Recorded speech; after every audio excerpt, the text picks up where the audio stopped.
Hi, good evening, class. My name is Alexis Diaz, and I identify most with the definition of a professional counselor with a Christian worldview. Love and Talbot address the facts that in today's day and age, religion is seen as very personal and a topic that can make a lot of people uncomfortable to speak about. And I would rather hold a title that is welcoming to as many clients as possible, no matter what their background is. Sometimes having the label of Christian explicitly stated in your bio or in your title can make people of other denominations feel unwelcomed or as if they have to be Christian in order to work with you, and I just want to remain as open as possible.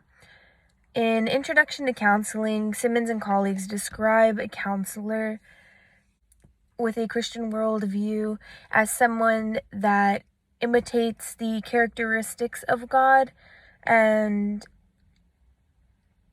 implement them into the counselor-client relationship. So in my work, I would want to not explicitly push Christianity or label myself as a Christian. I would rather take in all the characteristics that God promotes, such as acceptance and humility and kindness towards all people, and really highlight those when I interact with the client. And that's my way of promoting Christianity and faith-based counseling. And I feel as though those views align mostly with the Allies model of integration. Our textbook explains the Allies model doesn't reject any side, doesn't see psychology or Christianity as conflicting or only accepting in some areas. It addresses that all areas are knowledge put on this earth by God, and one is not above the other, but they all can interact together in all forms. And one of the worries I have with using an integration model is the fact that you really have to make sure that you're explicitly trying to prevent bias and pushing your religion on the client.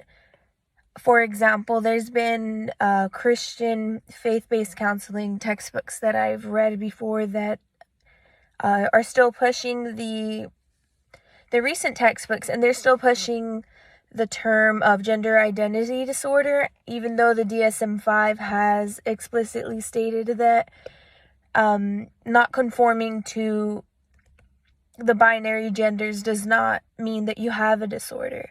So that is something that has been disproven and a term that is no longer used in recent research. And this is just like one example where I believe that research and science needs to be implemented. And while you're implementing this research, that is when you can implement your Christian worldview, and the way you deliver this message to others, that's the way that you can really implement God's message. And I just think that we really need to focus and make sure that we're adhering to the ACA Code of Ethics. And I plan on doing this by respecting the views of all clients and colleagues from all background, no matter where they came from.